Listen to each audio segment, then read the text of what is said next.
Y'all got into it on social media around that time. Is that just you being competitive, like when that happens, or is it like... I just really don't like that dude.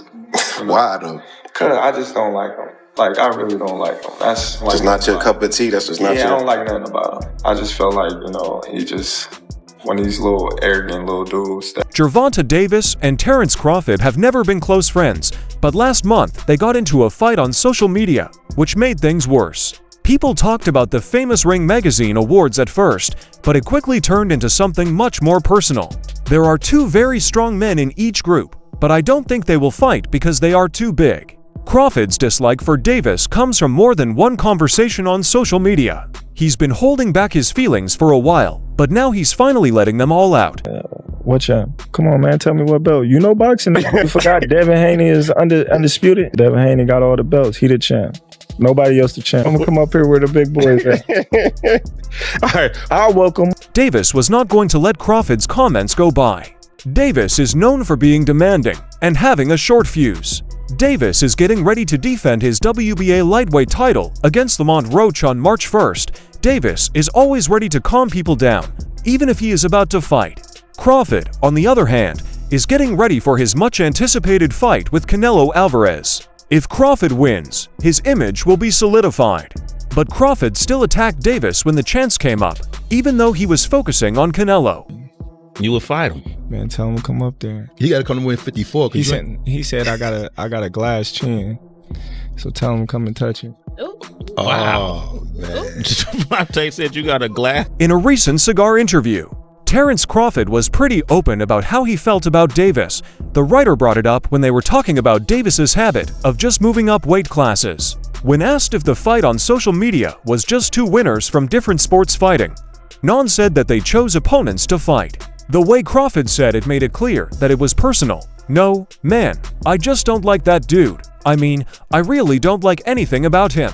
It was clear from Crawford's tone that there was no room for opinion. He wasn't trying to hide how he felt or come across as diplomatic. I got a question for you, Tank. At 147, how does a fight with you and Terence Crawford look? 147? 147. I tapped that chin. You know he going to sleep. I already know. I already know he He is. ain't got no chin. I already know he is. He said no chin. I got round 5. Shit, I got round 6. Crawford then called Davis a haughty little guy who hides behind his fake money. He has a lot of security guards around him, and he knows he's in the spotlight, Seth said. But in some situations, he wouldn't be acting like that. It was a scathing comment that suggested Davis wouldn't be so cocky if he didn't have a bodyguard protecting him all the time. Crawford seemed to be accusing Davis of using his fame to avoid facing harsh criticism. What he got to shield him. Like, he got a lot of security guards around him, and he know, you know what I mean, he's in the limelight and stuff like that, but...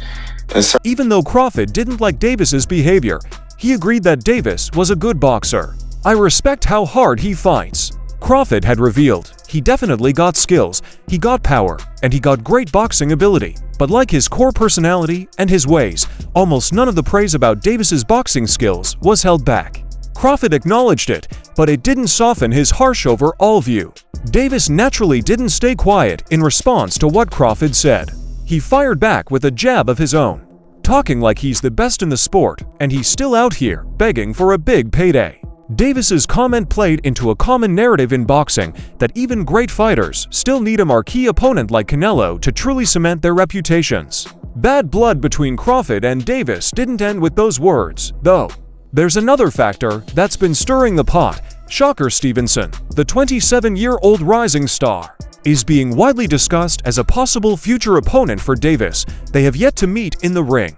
But the anticipation for their potential Crawford, who has a personal acquaintance with Stevenson, has made it obvious that he is fully in Stevenson's corner. Like I was telling Bud, it's either you or Keyshawn's gonna get tanked, so the walls are closing in, so awesome. It's gonna be him though.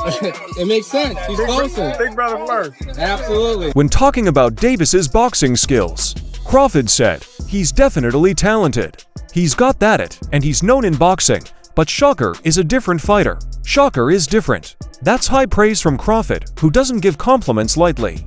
He then went on to explain why he thinks Stevenson would beat Davis. People may call him boring or say he can't punch, but the same people said the same thing about Floyd because they're both defensive fighters.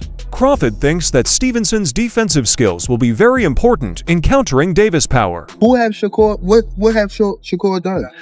What have he done in the sport?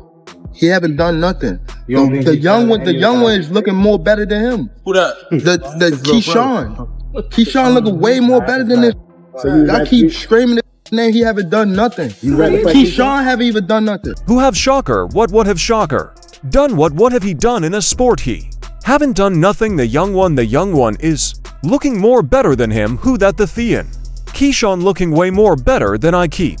Skaming name. He haven't done nothing. Haven't even done nothing.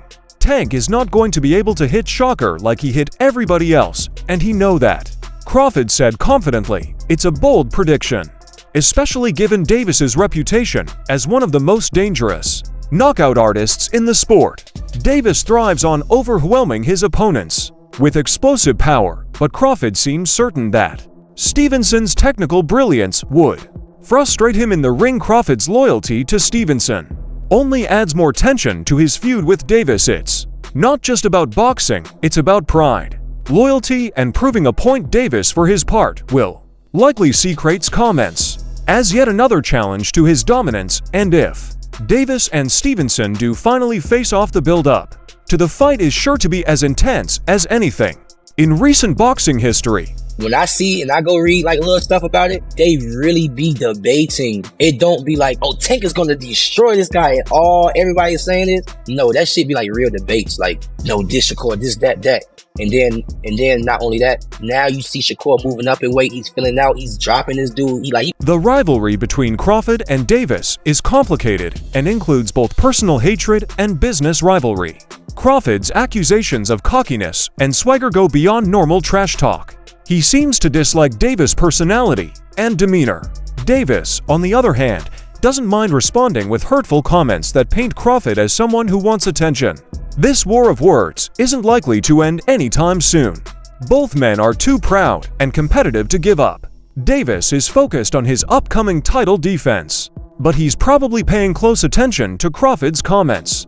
And Crawford, despite the Canelo fight coming up, doesn't seem willing to let this go. The Tank's team. They reached out, but we told them to come back with an offer. And as far as that, we ain't hear nothing since then. Me and him fighting each other, we'll seal the deal on the kings of that division. It remains to be seen whether Davis and Crawford will ever be in the same room again. But one thing is certain, this rivalry has already provided plenty of drama, and the boxing world will be watching closely to see what happens next. It's funny how Gervonta Tank Davis accused Terence Crawford of chasing money with the Canelo fight, while Davis himself is eyeing a big payday from Saudi Arabia to fight Devin Haney. Tank's recent comments about fighting in Saudi Arabia demonstrate that he is interested in more than just boxing. He wants luxury status and, as he put it, 2, 3, or for Ferraris, whereas Crawford has moved on to fight Canelo, and Riyadh is viewed as a legacy-defining task.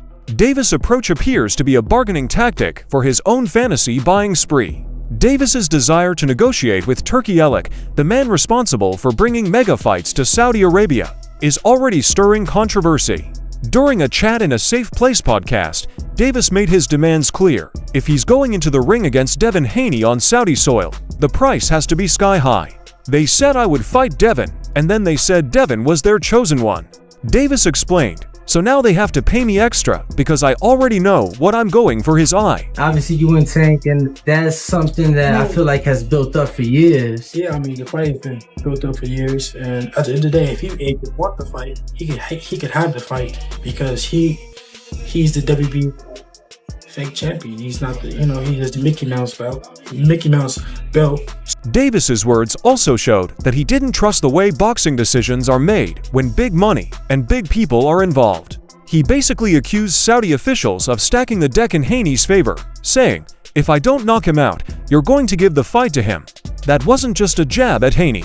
It was a swipe at the whole system. It's rare for a fighter to talk so openly about worries about unfair judges, especially when NASA paychecks are on the line. What makes Davis so sure about this? Somebody asked Lomachenko, Right. Turkey said he got your 2 Ferraris ready. What you think about that? Oh, Turkey said he got your 2 Ferraris ready. I need 3 now. Yeah. The way Tank is acting has changed so much that it's almost funny. One minute he's criticizing Crawford for choosing to fight in Riyadh, and the next he's demanding expensive cars, and is getting ready for her own desert trip. Some of the biggest names in boxing, like Fury, have already expressed interest in AIK's plan to invest huge amounts of IAL in the sport. Using this money to fund fight series has led to record-breaking paydays, and Canelo's deal is said to be so good that it would make anyone think twice about continuing their fighting career. It's clear that Davis sees money, but he frames his interest as a need for honor rather than money. But in this case, it's getting harder to tell the difference between learning respect and making money. Incorporating Devin Haney's name only makes things worse. Y'all gonna give it to him. So that's what made me like, oh yeah, I see what's going on. So now, give me 2 or 4 or 3 Ferraris. If not, ain't no point in me going over there for. Y'all got the money. Davis and Haney have been circling each other for years, and fans and experts can't wait for the day they finally fight. But Tank's words make it sound like the fight wouldn't just be between him and Haney. It would be him against the whole Saudi fighting machine. Tank's complaints about fights and Saudi Arabia seem to be both an attempt to negotiate and a warning shot. He wants everyone to know that he'll fight if it comes to that comma. He mapped out Shakur's next 3 fights, and the third one is Gervonta Davis. He must be sending not the 3 Ferraris that your boy wanted. He probably gonna send him a couple Ferrari mechanics so they can build him his own Ferrari factory. He was being sarcastic, like he said, because, you know, Turkey was already with Devin. He was making it seem like he was... Even with all the bravado and acting tough, Davis did give Turialik a small present of respect. "I'm only thankful for the money he's put in," Davis said. But he added a caveat: managers need to learn more about the sport and be smarter so that fights are fair. That's the kind of comment that will almost certainly cause even more trouble in a sport where money often runs the show. Davis is basically calling for openness while also trying to get enough money to take over a Ferrari shop. I want to be someone like Devin, you know what I mean? Talk all that trash and then overlook my opponent and then get knocked out. Tank, Martin was really confident in this press conference today that not only is he going to secure a win, but that he's going to get a knockout. How much of that do you think is false confidence? Also, Davis has to say if he really thinks Haney is the favorite in the eyes of the Saudi leaders. By calling Haney their chosen one, Davis may be trying to make any loss seem less likely before the fight even happens. Boxing moves like this are classic, making your opponent's supporters look bad so that you look like the hero whether you win or lose. But it's also a risky move. If Davis does fight Haney in Saudi Arabia and doesn't get the knockout he's predicting, his words may come back to haunt him. Things have been getting hot in the boxing world for a long time, but Davis's latest words take the show to a whole new level. He's not just trying to get a fight. I'm being real. So hold on. Yeah. When you look at like Devin Haney's situation when he went to go sue Ryan Garcia, Yeah, like is bitch. that do you? Yeah, bitch. Okay, cool. So okay. Crawford didn't hold back when he talked about Gervonta Davis's chances against Keyshawn Davis or Surprise Stevenson. He said that Tank would get his first loss if he fought either of them. That's a big claim to make, given Davis's perfect record and reputation for knockout power. But Crawford isn't making things up. He's been there and seen Keyshawn destroy any Baroni. The knockouts that Gervonta gets won't be enough for him. I'm gonna fight Tank. Stop mentioning other people when I mention your fighter. What you talking about, boy? Like, don't play with me, bro. Y'all know how I'm coming. Tank, if you wanna fight, send me a contract, bro. Tank, you know. Keyshawn Davis sounded just as angry, saying that a fight with a Tank would be like Crawford's brutal beating of Errol Spence Jr. last year. That is more than just bluster. It's a call to war. Keyshawn thinks he is smarter and wiser inside and outside of the ring, and he thinks Gervonta only counts on his ability to knock out opponents with one punch. Keyshawn thinks he's already a better fighter than what the world has seen so far. When he talks like this, it really puts pressure on Gervonta to show him he's wrong. Keyshawn the one that can crack their Gervonta code? Gervonta can be beat easily, man. Ooh. Yeah, we hear you say he could be beat easily. Why? Yeah, he could be beat easily because he's just a basic type of dude with a lot of power. If you know boxing like I know boxing, you can take away that power from you and shit. You know what I'm saying? Young fella. Stevenson is a worker at the Federal Reserve and has been watching Tank for what seems like forever. It's clear from the way he talks that he doesn't think Gervonta ever wants to get into the ring with him, and surprise doesn't hold back when he calls Gervonta a weird person and says he doesn't respect him. Is that not something that will make you want to fight again? Alec could easily pay for this fight, too. He basically dared Gervonta to take the deal to put balls in Tanks in court. And Shocker knows what that means. I thought he was a tremendous talent. I still think he is. And I think he'll beat any lightweight with the possible exception of Keyshawn Davis. That's a fight we probably will never see, huh? Neither guy wants to. On the other hand, Gervonta's next test is on March 1st in Brooklyn against Lamont Roach. Everyone is waiting to see how the fight goes because it could set the tone for what comes next. If Tank beats Roach, the pressure will build for him to finally fight one of the division's champions. Also, Vasyl Lomachenko is back in the mix. Trent's team tried to get Lomo to fight last year, but he was on a break. Now that LS is back, it looks like he could be Dan's next target. That fight alone would be a huge deal. Round. What? I say 9th round. You said 9th? Yeah. What's your response to that, Lamont? Look, he got scared. Look. He looked at 9th. I'm telling him, you saying you going down in a 9th?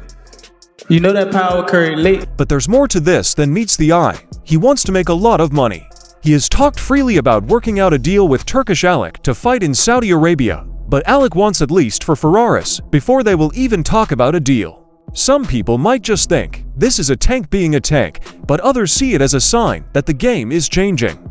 Deep pockets from Saudi Arabia are changing the balance of power in boxing, and Gervonta is aware of this. He's being tough, but there's a lot of money on the table, so who is to say Turkey won't give in? You can't help but see the irony in this. Not long ago, Tank slung shade at Terence. Crawford said he was after money, but now he's out in public. People who are waiting for expensive cars and big bags are often the ones who call the kettle black. Crawford, on the other hand, has already shown that he can compete at the highest level. He beat Spence to become the undisputed welterweight king, and he hasn't lost a fight since. Some lightweights haven't come together yet because of fame, but fans are starting to expect more than just talk. Their goal is a killer with one punch. Legacy fights. Keyshawn Davis's comments about Gervonta's opponent, saying that Tank has been facing guys who aren't strong enough to last all 12 rounds with him, caused a stir. That's a harsh criticism, and until Dan proves otherwise, it will stick around. Facing guys like Shocker Keyshawn or even Lamont would put a lot of doubters to rest. These are fighters with top skills, ring IQ, and the mental toughness to handle anything Tank throws their way. Shocker's frustrations are understandable. He's one of boxing's brightest young stars, and he's been calling Dan names for years without any response. He has made it clear that he doesn't have the money to send Tank an offer, but Turkey Alec gets it done by making Tank take a fight in Saudi Arabia. The Shocker forces Gervonta to make a decision, step up or keep avoiding. I think he was like 17. I wasn't that much older than him. I think we probably like 3 years older, apart, but I feel as though he slowed down. All that partying and drinking and stuff slowed. 3 people in the world that I think that could beat Tank. That would be Devin, that would be Shakur, and Tank Davis himself. You got the last one right. That's the only person that could beat me. Gervonta Davis. That's the only person. Them niggas cannot touch me at all. They all been in the ring with me. They all been in the ring, and I cracked both of them. It will get even more popular to say that Gervonta avoids tough fights if the Tank keeps avoiding him. There's no doubt that the lightweight class is getting tougher. The next few months could make or break Gervonta's career. He'll be under a lot of pressure before his fight with Lamont Roach, and how he handles it will be very important. Even more people will call him out if he wins easily and sets the stage for something big, or if he fails or shows any signs of weakness. These people include Shaker and Keyshawn. The fans are also under a lot of pressure because they can't wait for these big fights to happen. They want unification fights right away, and since Saudi Arabia is giving away huge amounts of money, there's no reason why these fights shouldn't happen.